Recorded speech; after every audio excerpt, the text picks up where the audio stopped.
तो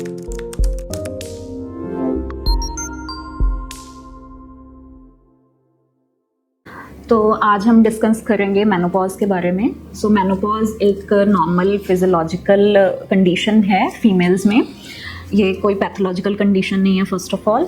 तो मेनोपॉज का जो मीनिंग है, जैसे कि मेनो मीन्स मंथ और पॉज मीन्स सीजेशन, तो मंथली जो मेंस्ट्रुएशन है फीमेल में जब वो सीज ऑफ हो जाती हैं तो उसे हम मेनोपॉज बोलते हैं। अगर ये at the age of 45 to 50 years पे हो तो इसे हम नॉर्मली मानते हैं कि एक नॉर्मल मेनोपॉज है। अगर ये उससे पहले या उसके बाद में हो तो हम इसे पैथोलॉजिकल कंडीशन मानेंगे।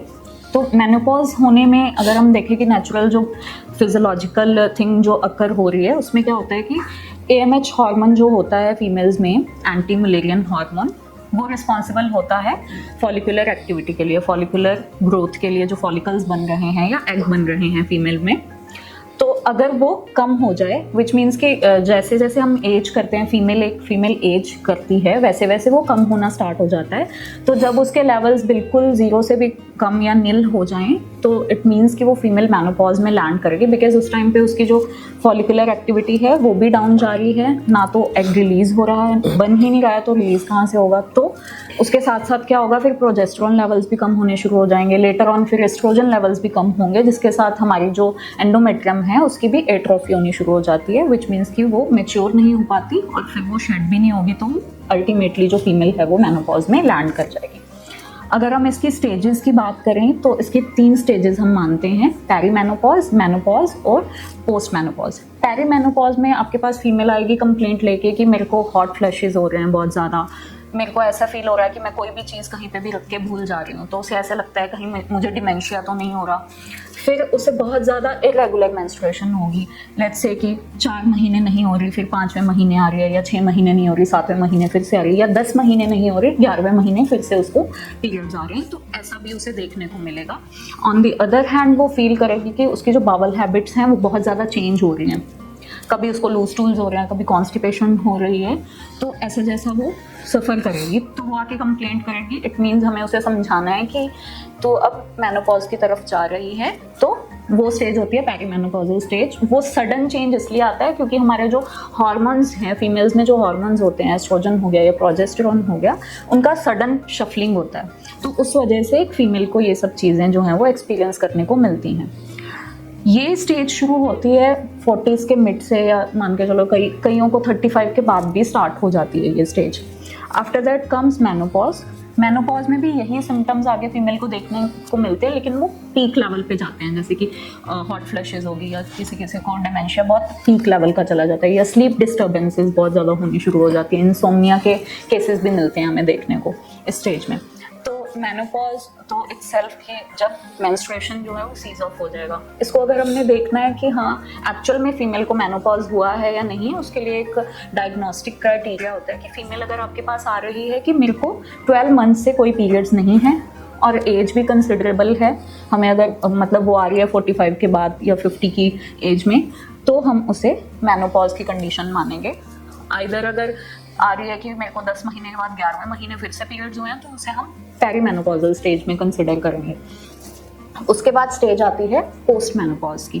तो पोस्ट मेनोपॉज कंडीशन में हमें मोस्टली देखने को मिलता है कि फीमेल्स की जो बोन हेल्थ है और हार्ट हेल्थ है वो डिटीरियोरेट हो रही है।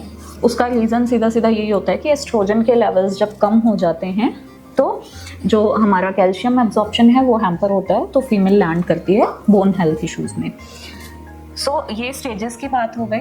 तो अगर हम इसको फिर आगे कंपेयर करें कि हम आयुर्वेदा में इसको किस चीज़ से कोरिलेट करते हैं, तो आयुर्वेदा में सीधा सीधा इसका कोरिलेशन जो है वो जरा व्याधि में ही करा गया है। मतलब कि जैसे जैसे एज बढ़ रही है या फीमेल जो है वो ओल्ड एज में जा रही है, उसको ये कंडीशन आएगी ही आएगी।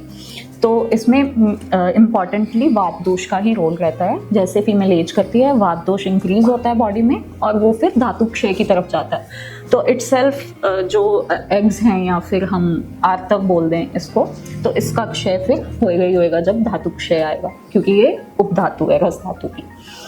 तो फीमेल्स में जो है वो, इसको हम अगर कंपेयर करें कोई वर्ड टर्मिनोलॉजी जो दी गई है, तो वो रजो निवृत्ति का टर्म दिया गया है आयुर्वेद में।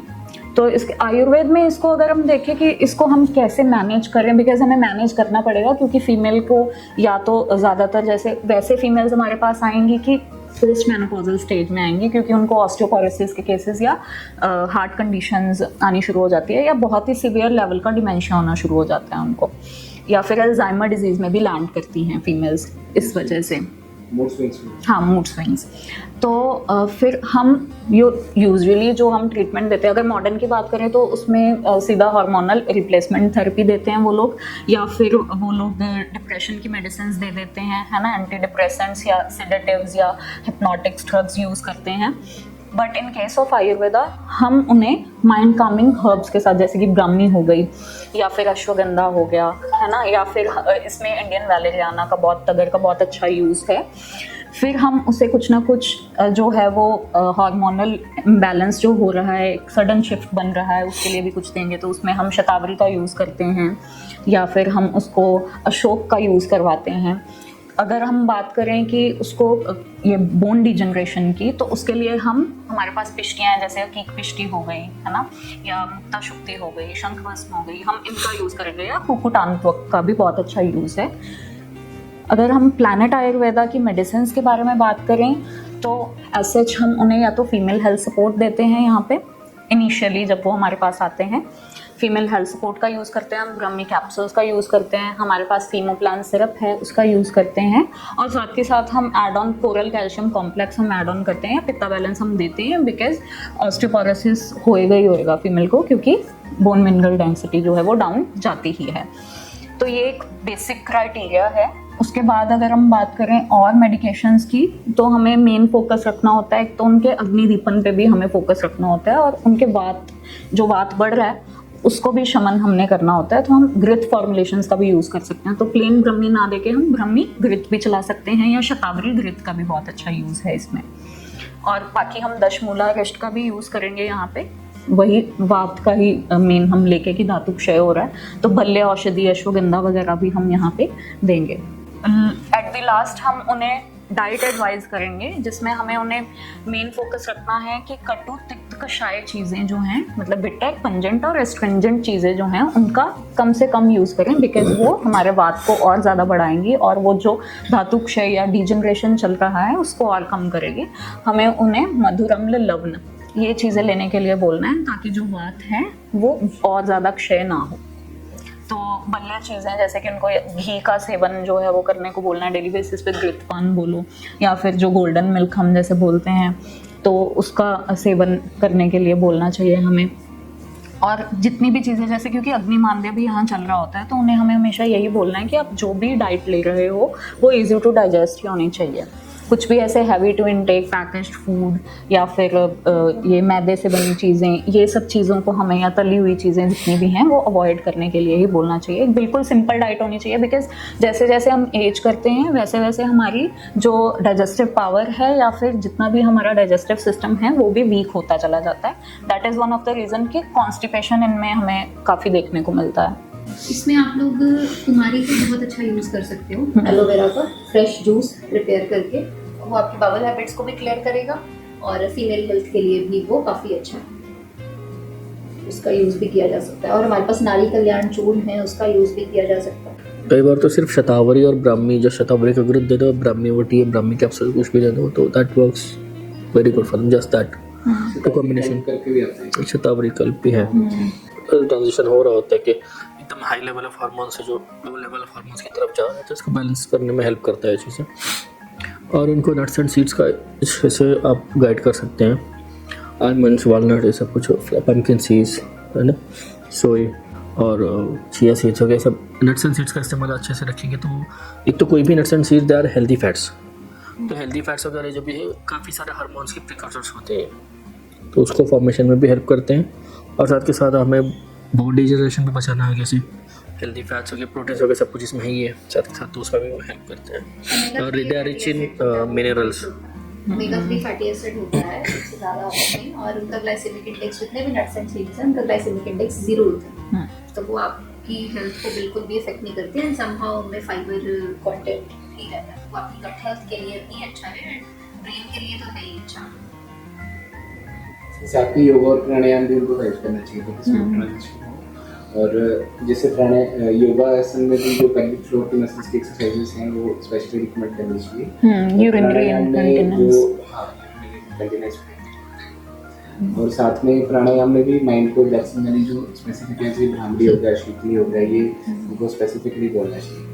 www.planetayurveda.com पर जाएं और वहाँ पे हमारे जो कंसल्टेंट्स हैं पूरे वर्ल्ड से हमारे पास पेशेंट्स जो है कंसल्ट करते हैं आयुर्वेद के रिलेटेड। हमारे MD आयुर्वेदा डॉक्टर्स हैं जो कि व्हाट्सएप वीडियो कंसल्टेशन के थ्रू आपको कंसल्टेशन देते हैं और आप ऑनलाइन अपॉइंटमेंट बुक कर सकते हैं और अपने जो फ्रेंड्स हैं, जो फैमिली के लोग हैं, उनको आप बता सकते हैं। लिवर, किडनी, लंग्स, स्किन, दिल, पेट, घुटने, सिर, पैर या बॉडी के किसी भी पार्ट से जुड़ी हो कोई भी समस्या अभी कॉल या व्हाट्सएप करें और घर बैठे समाधान पाएं 6209123456 पर।